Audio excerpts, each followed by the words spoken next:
এই দানটাকে আল্লাহ রাব্বুল আলামিন ডান হাতে গ্রহণ করার পর এমন ভালো লাগবে কিয়ামতের মাঠে আপনার এই ছোট্ট দানটাকে আল্লাহ রাব্বুল আলামিন পাহাড়ের কাছে করে দিবে। সুবহানাল্লাহ। আর বলেন সুবহানাল্লাহ। একটা দান যদি আমরা গ্রহণ করি না তাহলে সেই দানটাকে আল্লাহ পাহাড়ের কাছে করে দিবেন। সুতরাং আসুন আমি আজকে হাত তুলে আপনাদের সভা করছি, আগামী যদি আমরা বেঁচে থাকি, আগামীতে যদি আমরা বেঁচে থাকি তাহলে আগামী ঈদের আসার আগে আজকে যা আনছেন তা দিয়েছেন এর চাইতে বেশি দিব ইনশাআল্লাহ। বলেন ইনশাআল্লাহ। এর চাইতে বেশি দিব তো ইনশাআল্লাহ। আপনারা দিয়েছেন দেখে এই যে আপনারা আমাদের লক্ষ্মী আনতে পারছে, আপনারা যদি না দিতেন এটা সম্ভব হতো না। এই ঈদে যেহেতু কুরবানির বিষয় থাকে তারপরে তো মার্কেটে ভিড় কম হয়।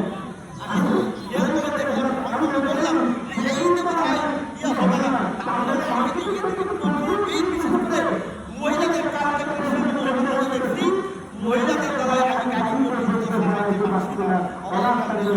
সেজন্য আপনাদেরকে বলছি আপনারা আগামী ঈদে আসার আগে পকেটটাকে ভারী করে এখানে আনবেন ইনশাআল্লাহ। রাজি আছেন তো ইনশাআল্লাহ? আমরা একটু তাকবীর দিয়ে আল্লাহকে দেখাই। লিল্লাহি তাকবীর, লিল্লাহি তাকবীর।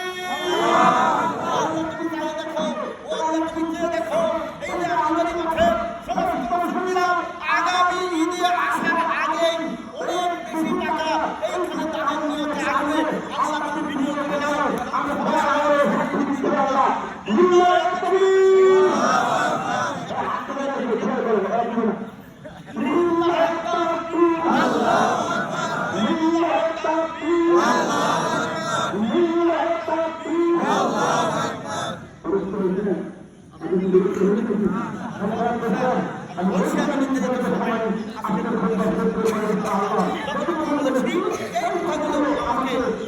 আমি